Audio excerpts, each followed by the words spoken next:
अभी तकरीबन एक साल पहले ही अमित शाह ने एक रैली में कहा था कि बीजेपी के लिए नीतीश बाबू के दरवाजे हमेशा के लिए बंद हो गए हैं। और नीतीश कुमार ने क्या कहा था कि मैं अब कभी बीजेपी में जाऊंगा ही नहीं। राजनीति में कभी किसी के लिए दरवाजे हमेशा के लिए बंद होते नहीं हैं। इससे तो यही पता चलता है जिस तरीके से गरम मिजाज में राजनीति बदली है बिहार की, उसमें कभी भी राजनीति में किसी के लिए दरवाजे बंद नहीं होते। नेता एक दूसरे का विरोध करते रहते हैं। अब चाहे होम मिनिस्टर हमारे अमित शाह जी हों, वो अपनी रैली में ये बोल चुके थे कि मैं कभी भी हमारी पार्टी एडॉप्ट मतलब अब अलायंस नहीं कर पाएगी जेडीयू से, नीतीश से। लल्लन बाबू का नाम भी लिया था, लेकिन हुआ क्या, उसके उलट। और नीतीश ने भी कहा था 11 महीने पहले अब दोबारा कभी भी शामिल नहीं होंगे एनडीए गठबंधन में।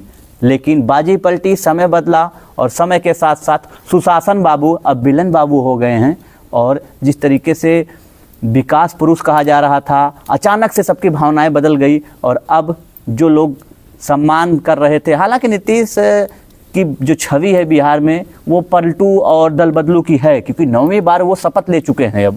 और जिस तरीके से ये बातें हो चली हैं और जिस तरीके से अब बिहार में लोकसभा चुनाव को लेकर सरगर्मियां तेज हो गई हैं, कहीं ना कहीं नीतीश को लग गया था कि हमारी जो स्थिति है महागठबंधन की वो कमज़ोर पड़ेगी। और कमज़ोर जिधर पड़ी उधर नीतीश सटक लिए और वहाँ से सटक के मजबूती की तरफ अर्थात एनडीए गठबंधन की तरफ चले गए।